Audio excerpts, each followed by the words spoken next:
My guest today on episode 93 of the Ikigai podcast is Tamaki Nishimura, founder and CEO of Planet Labs, an organization that specializes in transforming iconic properties across Japan into unique vacation rentals with a focus on cultural preservation and fostering partnerships with local communities. It's a pleasure to have you on, Tamaki. Thank you. Thank you for the perfect introduction. And it's good to see you again. Of course, we Yep. met in person last month. You Mm. treated me to lunch. So that was, really special to meet you. And we have our introduction to thank Steve Bouchamp, a friend of mine, also a podcast guest, who told me all about Planet Dow. So we have two names here, but first, would you like to give us a bit of background about yourself? Sure. So my name is Tamaki. I was born and raised in Osaka slash Kyoto, but I'm currently living in Kanagawa Prefecture, which is next prefecture to Tokyo because I have two kids. So I decided not to live in the city center. We love go camping and also we live in kind of like nature, space. So throughout my career, I was in startup companies. So first business that we were working on was building the tourism platform, just like Airbnb experience we have for global. But we were building the Japanese version of Airbnb with the entity Docomo. That's one of the biggest telecom Oh, wow. company in Japan. Yeah, but COVID hit, so we had to close the business. The business was like focusing on the local experience to offer to especially international traveler. But during the downtime, I had to kind of shift my interest to other spaces, and crypto was pretty big in Japan. NFT and Bitcoin and all. But I wasn't too excited about like Bitcoin price like going up and down and stuff. I was more excited about the concept of DAO. So connecting individuals to work for the same goal together. So I was keen to connect the concept of DAO and what I was doing. And the Planet DAO is the next business that I came up with. Yeah. So it's been half a year since I launched. By counting the time that we were like building before the launch, it's been a year. Yeah. Wow, so that's steady progress when I found out about your website and what you're doing. So yeah, let's focus on the name a bit more. So there's two names. I think is it like parent company's Planet Labs, but Planet Dow is the brand. Right. You're So right. yeah, would you like to touch on why you chose Planet Dow Right. as your name? Right. Thank you. So for the product wise, as Nick explained in the first introduction, we specialize into transforming the properties in Japan, especially the temples or those properties that individual cannot buy because, for example, the property comes with the big forest and that comes with the farmland. So individuals has to, how do we say, like need the financial, support to transform the use land into something. Or, for example, the temple, just one individual or one corporate cannot own it because the local community has so much, affection for the property. So they cannot just, give up on the ownership of it. Those properties are kind of properties that we're taking care of. So reason why I name it planet is that the planet Earth is like no one owns it, right? So and those properties that we're touching is that kind of properties that one individual or corporate just own it. So I named planet because it's going to be the transforming the norm and concept of the ownership into something new. So we will have multiple individuals to own the land or the property. And it's not going to be just one ownership owned by that community only, but also we have the community with investor slash local community slash, like town and cities. So that's why I named the planet like that. And I put DAO. A lot of people ask me what DAO means, and is that the word come from like Chinese or something like that? And I'm like, I no, thought. it's not. So DAO stands for Decentralized Autonomous Organization. So these terms originally come from crypto blockchain project mainly. And our idea is to connect, global community utilizing the crypto token. That was our first intention, but we decided not to for now because not a lot of people are pretty like used to, like using the crypto wallet and stuff. So we decided not to. Then also the law in Japan with the crypto has been pretty strict right now. So right now we are not using crypto token in anything, but for the future, since we have a lot of people internationally, the currency transaction has been a problem, a big issue for us. So utilizing the crypto, it's going to be some solution that will enhance our project. So that's what we're looking at. Yeah, and I think we should point out that you're saving these iconic properties or these properties that have this immense value in terms of historic value, cultural value, and they're very much tied to, I guess, the local population. They're Mm, often in remote areas or in towns that are at risk of dying. So what you're doing is right. really inspiring. I think it's really important, and you're giving, as you said, you're giving people, basically it sounds like you're really giving people outside of Japan an opportunity to invest and kind of be a part owner, not really a part owner, but someone who contribute to the longevity of these properties and Mm-hmm. save them, which is, really inspiring.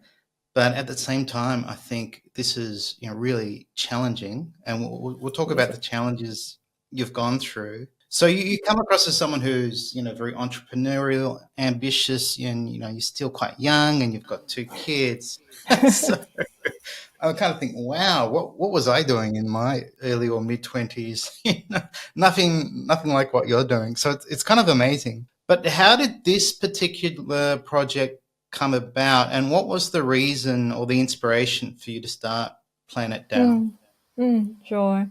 So that comes from my passion in the first place because at my previous project, what I was doing was basically, like showing international tourists not only the face of Japan. I was like showing more deeper side of Japan by connecting those local artisans or local, people with the international tourists. And I just loved the moment that people kind of like falling in love in Japan. Mm. So by connecting those local artisans to international tourists, they always give them the new perspective of seeing things.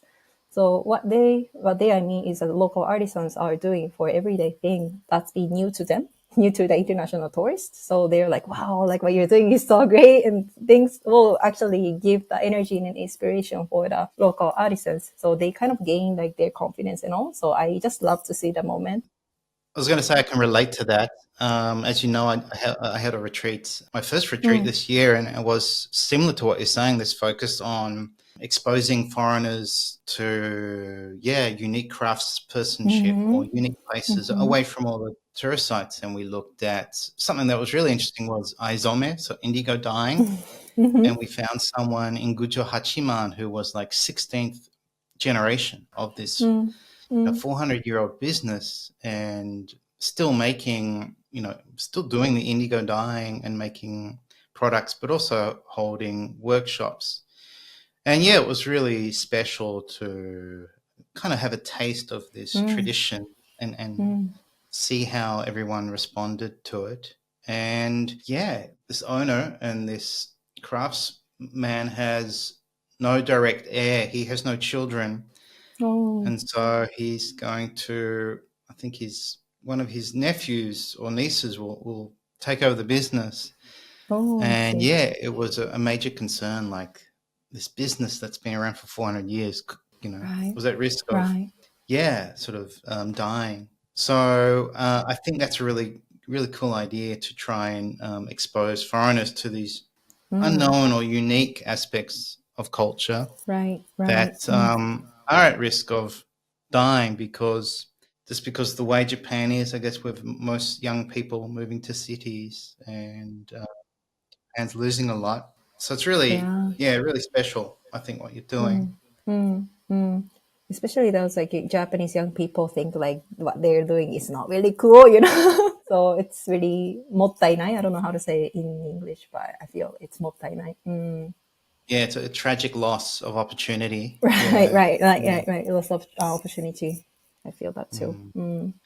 And so I'm trying to work out, have you always had this in you, this desire to preserve Japanese culture, or did you have some personal experience that made you think, oh wow, my culture is beautiful, it is unique, and I should do something to save it?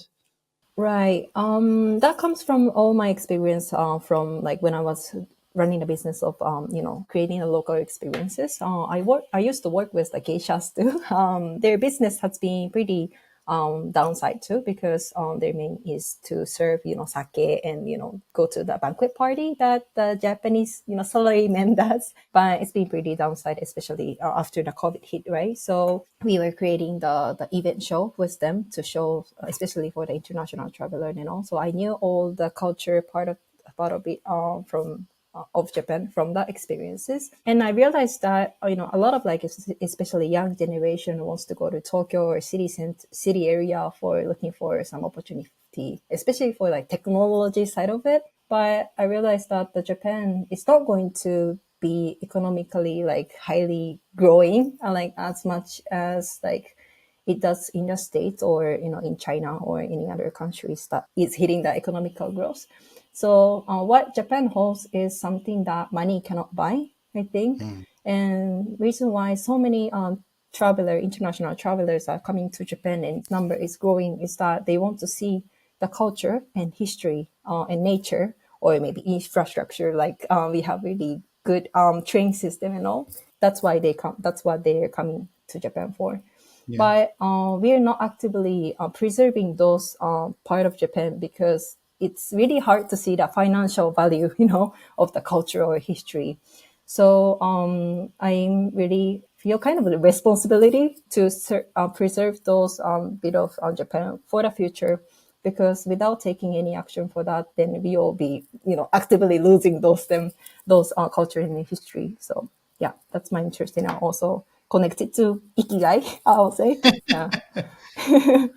Yeah, it's a beautiful ikigai, and it does surprise me that, because I mean, there's so much tourism in Japan. Even maybe we're hearing a lot about over tourism, obviously to all the famous tourist spots, and yeah, it surprises me that government or local government is so out of touch of what a good chunk of what foreigners want to experience is this tradition, is this culture, is this history they can't experience really anywhere else. Right. And we hear these terrible stories of local councils concreting coastline Right. or Right. making all these weird buildings and not realizing, oh, it's the temples or it's the shrines or it's these historic buildings that people would love to visit or stay in. Right. And Right. so, yeah, you're providing that opportunity and you've started, I mean, this is early days for you It is, yeah. and it's highly ambitious. So what is the vision or the kokorozashi of Planet Dow? Because I think, wow, this could be endless because there's literally thousands of properties to Right. say. Right. I'll say to unlock the hidden potential that the real estate or the community has, and with the power of collective purpose that we bring from the overseas, especially because we are not going to be playing the main role in the local area or the properties. So property or the local community comes first. In the case of like Wakayama, the first project we did, because we had the local community actively involved in and also connecting us to the local people, and they were wishing to like for this project to be successful. That's why we succeeded funding the project and moving to the renovation. So the local, like having the local people playing the main role for each project is very crucial for us. That's how I Mm. see. So what we can do is just to unlock the potential itself. Yeah, that's how I see. Yeah, so this is quite challenging. You're It is. trying to save property. You work with locals, so you're very respectful to their needs, and then you obviously renovate these properties, but you maintain their historical value. So you're not really changing the structure, you're just sort of Right. reforming Mm. so that Right. people can then stay there. So yeah, many moving parts and several stakeholders. So how has the journey been so far? Sure. So at first, we launched our first project in this year, May, and we actually spent almost a year to structure like a law-related structure, then business model itself that comply with the current Japanese law, and that was a quite tough journey because our product include the real estate law, then also security law in Japan. As I said, that has been pretty like strict in Japan, but we got a good luck actually to find the like right lawyer that knows about the all the real estate law and also the crypto and security law in Japan, and he was not too like conservative, so he could give us like good idea that comply with like what we want to do and also the current law. So that was really important to have the right lawyer for us. And another concern for us was our vision is here, but would there be enough like potential investor slash our like potential owner that will resonate with our vision? That was very, very the concern. But luckily, after we launched it, we had so many people, enough investor to reach our goal of the fundraising. So yeah, we had I think Yeah. like two luck that brought our project to be successful. And surprisingly, 80% of our investor come from outside of Japan. That was pretty unexpected for us. Yeah. Yeah, I guess it gives you a clear indication of how much foreigners, love this special aspect of Japan, this Right. this culture, and what they can experience or gain by going there. So I guess they're invested, financially, but they're also invested, personally. Like, oh, this is Right. something Right. worthwhile protecting. And yeah, when I heard about it and I saw the first property you were saving, I was like, oh wow, this is this is amazing. So yeah, I guess I purchased one share to Thank offer my you. support, Thank you but so so much. I'm really interested in your future properties, and we'll touch on your properties. But yeah, it seems you're investing so much to get this up and running. So imagine it's quite stressful, and you have to get all this legal advice, and you're dealing with money and international transfers, and you have this goal now to then renovate these properties. So yeah, really ambitious, but it also sounds like you are being supported. So how does that feel to have people locally in Japan say, yes, we want you to save this property, and then you have people within Japan helping you, and then you have these investors outside of Japan? It must be very gratifying for people to support your vision. Right. I'm just feeling so grateful. And this project is not just about money. So a lot of investors mention about our project as like creative investment. So they're looking for more returns, like beyond the financial returns. For example, they can get into the activity of like renovating a temple or creating the stone made stairs with the locals, and they're like keen to have many updates with pictures from us. So they're because our project is not relying on something financial only. There are many people who are willing to support us, not in the financial way too.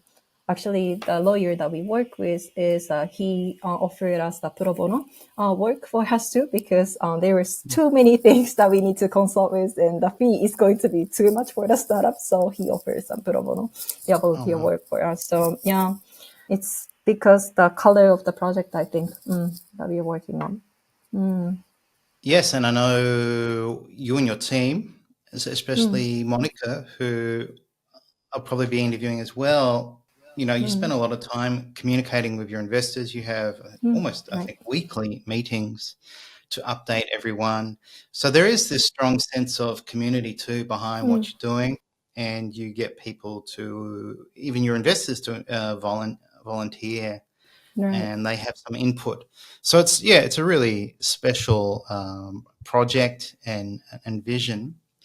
So let's talk about the first historic property you have saved. Sure, sure, sure. So the first project is in Nachi area. Not many people are aware of this place, but this place has been having many international traveler coming in as well, since it has the World Heritage called Kuma no Kodo, the one of the pilgrimage routes in Japan. And interesting thing about this pilgrimage route is that the route itself is connecting three religion in the area. One is Buddhism, and one is Shintoism, and also Kumano local religion. So, which is, Oh, I don't think any other place in the world has something, some place like that to connect, three different religions. And Ryogonji Temple is the one of the temple that we launched with our first project. This has been selected as one of the tangible cultural heritage in Japan 5 years ago. But since there were only four supporters, we call them danka, who donate money to the temple, and that's how the temple used to sustain back in the days. But now there are not many people who can make donation, and also the role of the temple has been changed in the community. So there are only four, and they all are in 80 and 90s. So in 10 or 20 years later, then there will be no one who can donate or take care of the temple. So they're looking for some financial support and also someone or some business model that can sustain the temple itself. So we were introduced those local community to us by one of the chief priest monk who takes care of the temples in the region, and that's how we got connected and we kicked off our project. Yeah, and there are so many temples like that in Japan. I heard like one third of the temple, which is 70,000 temple in Japan, are abandoned and in the same situation like Ryogonji Temple. yeah, it's astounding. I remember, I mean, I think maybe some of our audience might have heard the term akiya, like abandoned house or empty house. But now there's akidera, like empty temple or abandoned temple. So I guess one of the other beautiful aspects of this is you're also maintaining a role for the priest of these temples, and they have a place to practice their religion and influence others and maintain their religion. And I know you have a priest you're working with. So yeah, do you want to touch on that a little bit? Sure. So he's really a young chief priest monk. His name is Nishiyama-san, and he used to be an English teacher in Tokyo for 1 to 2 years, and he's a DJ as well. And he has really like interesting faces. But he's now back in Nachi area because his family, he comes from the Buddhist family, and he was the only child, I think, who can inherit his temple. And he turned actually the temple into his the vacation rental as well, like for his own temple. And he's building a sauna within the temple for the new way of meditation, like combined with the Zen practice. And because he has been doing pretty interesting things, a lot of like priests around him start like relying on him that like can you take care of like our temple and all. And now he's taking care of more than like 6 temples, and it's Oh wow. going to be like 10 or like 20 temples like in the future. So reason why he's working with us is that him, just one person, cannot like do all like himself is one. And also looking for people who can inherit the temple, it's going to be a big problem in Japan as well. So he wants to make the job as like interesting as like working in other industry. So that's his approach. So working with us, he could make that aspect, enhance the aspect of like working as a priest. Is going to be interesting job to do. Yeah. Well, maybe that's what it takes. You need a fresh approach, a modern approach, Yeah. and sounds like he's had some life experience teaching English and being a DJ, DJ. and maybe that also would appeal to foreigners. Something, you know, fresh and unique, as well as combining, tradition and ancient wisdom. Mm-hmm. So yeah, it's amazing how you've got all these different people involved: the Oh, priests, the right. locals, investors, Right. and your own team. So yeah, pretty amazing. So for the people who rent the property in the Mm-hmm. future, what could they do in the local area? So maybe in a year or a year and a half from now, maybe one of our listeners would like to go and support what you do. So Oh. yeah, hopefully I'll definitely want to visit. Yes. So Mm-hmm. this is it Irokawa? Yeah. Hirokawa. Yeah. The name itself doesn't really actually exist in the map because it got disappeared merged with other town. But local still has the identity to call themselves as Irokawa, so it means it has a really strong connection and identity in the area. And but it doesn't mean that they're pretty exclusive to like people coming from outside of the city. Actually, more than half of the people who live in Irokawa are coming from outside, like those people who relocated from the town city. So they're pretty open to like anyone. Yeah. And their specialty is something special about them is they are really independent living style. For example, Hmm. they each of the household has their own farm and rice field, and also they source their daily water from the river. So they have the system like where they clean up like every day. They take role like they take turn to clean the water utility every day. And so it's pretty Oh wow. interesting. Yeah. So we are thinking to offer the farm to table kind of dinner that visitor can go to their farm and pick up some fresh vegetable to make it for the dinner salad, and they can take the fresh like egg from the chicken house and use it for the dinner. And that's one of the experience that we were talking with the local. And another experience will be we have the English speaking chief priest monk, so we can offer the Zen experience in the morning. And Ryogonji has the stunning view. It's on the hilltop, and there's a stone wall that you can actually sit on, and you can see the whole village from that stone. So, doing the Zen meditation on the stone will be one experience. And this experience is something that we did when we went to the Daitaiji. Daitaiji is other temple that the chief priest monk is doing the vacation rental. He made the morning porridge, and we ate it in the Zen monk way. So he taught me like how to eat it in a training way, and he taught me some teaching. So they are some of the experiences that we are thinking of. Yeah. But staying in the area itself is going to be like enough experience, and Yeah, yeah. we can connect with like people who live there as well. Yeah, I think just the benefit of going somewhere so remote and so surrounded by nature, and just that alone would be very powerful, It is, but yeah, it is. also contributing and sustaining a community. And yeah, maybe having time for meditation and reflection. And yeah, it all sounds really inspiring. So another moving part of all of this is once the property is available for rental, who will manage it once it's ready? Sure. So there's a company. We have the candidate companies that our owners can make a vote for. One of the top candidate is called Sharing. They run a project called Otera Stay. Stay meaning like simply temple staying in Yeah. English. So they operate lodging service in a temple more than 11 or 12 in Japan at this point of time. Yeah. And they're the one who connected us with Chief Priest Monk Nishiyama-san, and that's how we got connected with the Ryogonji temple. So they have successful cases in other temples, so that we are thinking them as a top candidate. Yeah. Awesome. And they have experience, and so very likely they can find or connect you to people who want to have this, I guess, yeah, a temple stay. Right, exactly. Yeah, so you are definitely dealing with so many moving parts.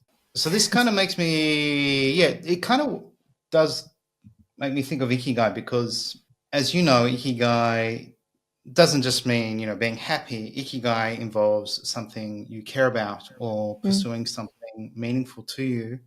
But this also sounds like a kokorozashi because it's really, really ambitious. So yeah, does this business that you've started tie both of those concepts for you?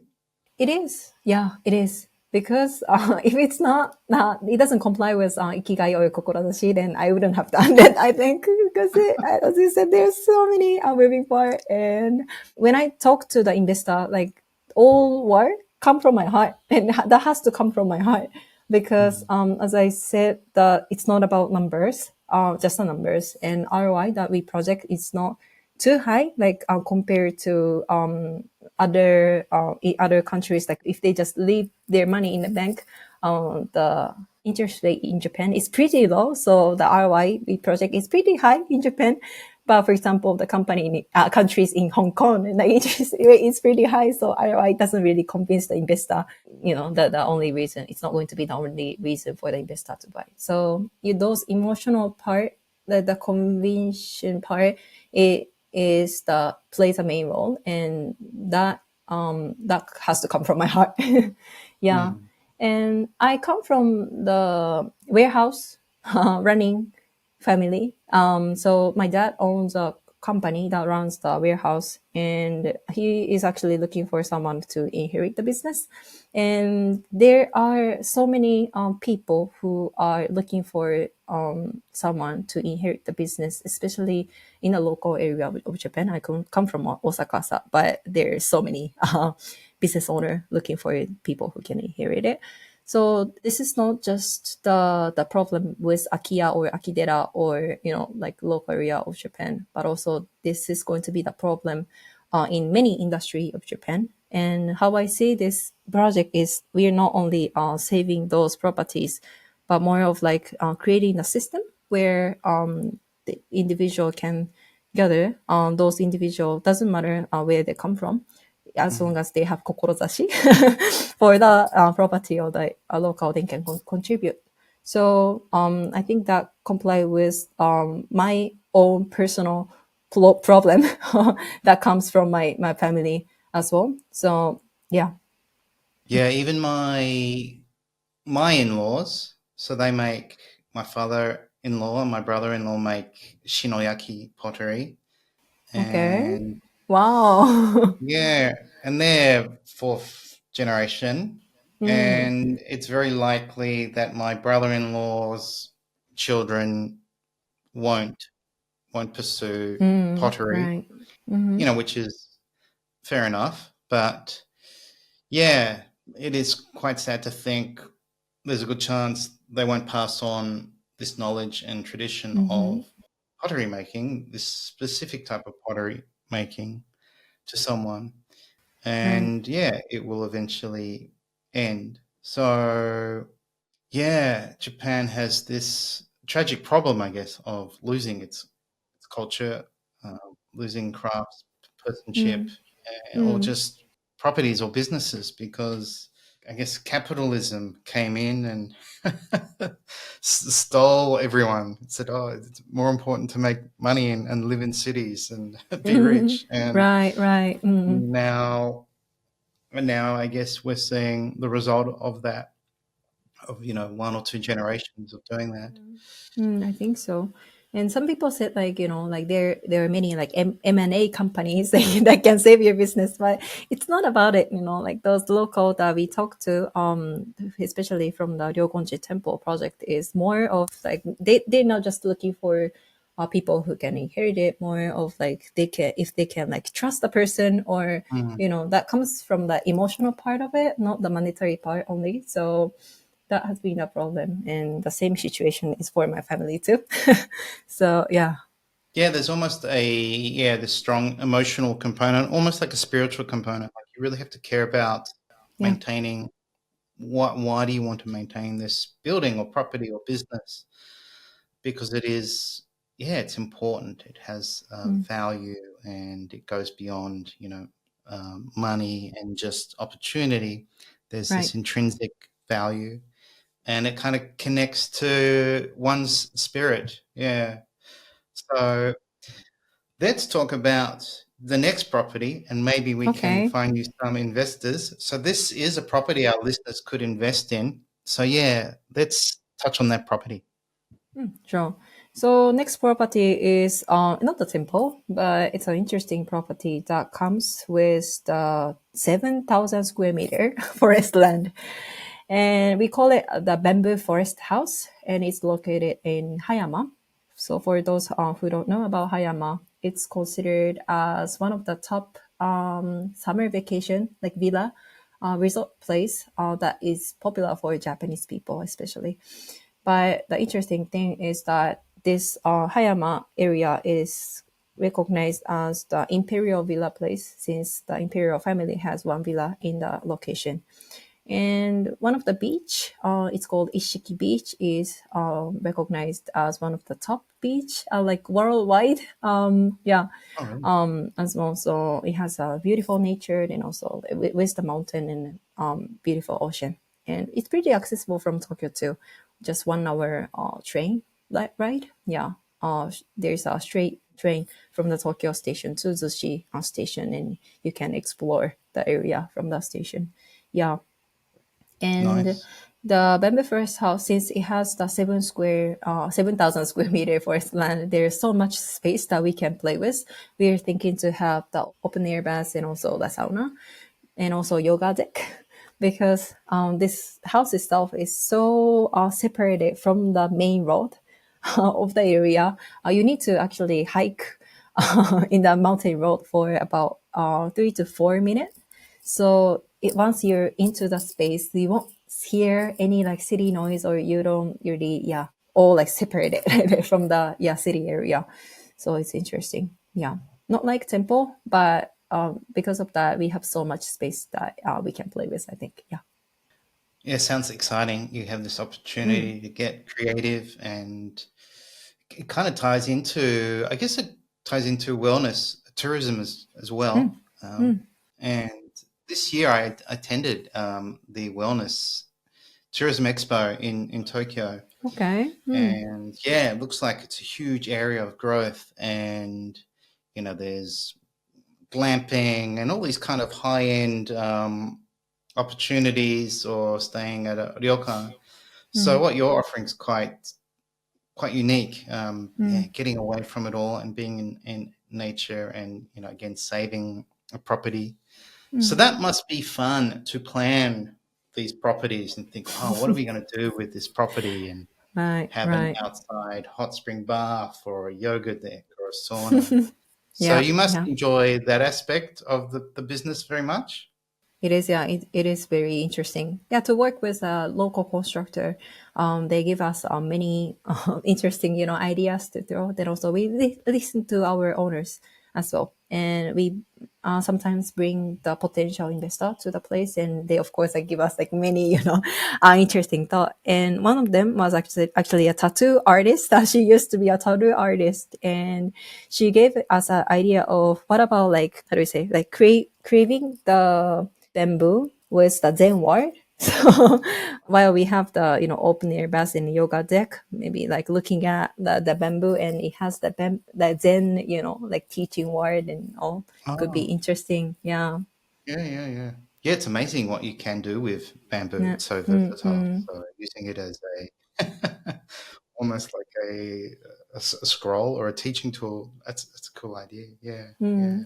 Okay, so Tamaki, how can people support your cause? Because if they want to, they could invest in the Bamboo Forest House or other future properties.